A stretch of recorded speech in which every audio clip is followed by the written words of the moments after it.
Teman-teman tahu tidak bahwa 10 juta orang di dunia terinfeksi TBC setiap tahunnya, dan 1,5 juta diantaranya meninggal dunia.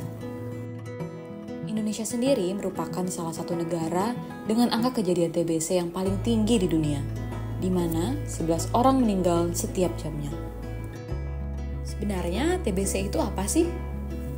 Tuberkulosis atau TB adalah penyakit menular yang menyerang paru-paru dan disebabkan oleh infeksi bakteri Mycobacterium tuberculosis. TBC menyebar ketika orang dengan TB aktif batuk ataupun bersin. Percikan ludah yang terbawa udara adalah media penularannya. Apa saja sih gejala utama dari TBC? Gejala utama dari TBC adalah batuk lebih dari 2 minggu, batuk berdahak, demam, meriang, dan keringat malam, penurunan berat badan, tubuh lemas dan mudah lelah, serta dapat disertai dengan nyeri dada dan sesak napas. Siapa sih yang berisiko terkena TBC?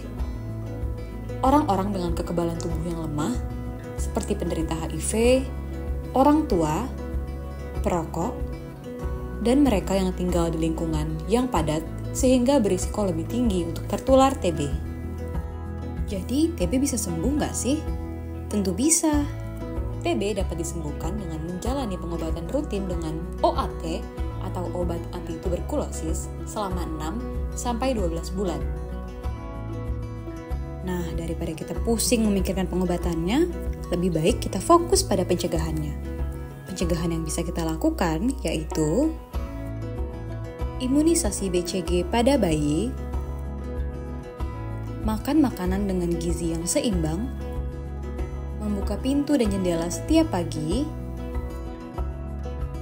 menerapkan etika batuk dan bersin yang baik dan benar dengan menggunakan masker dan menutup mulut dan hidung,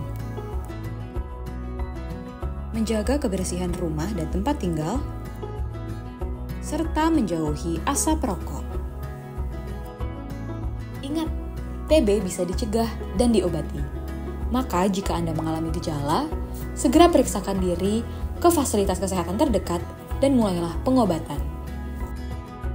Di Puskesmas Kedung Kandang ada Kopi Tubruk loh, yaitu konsultasi online tuberkulosis.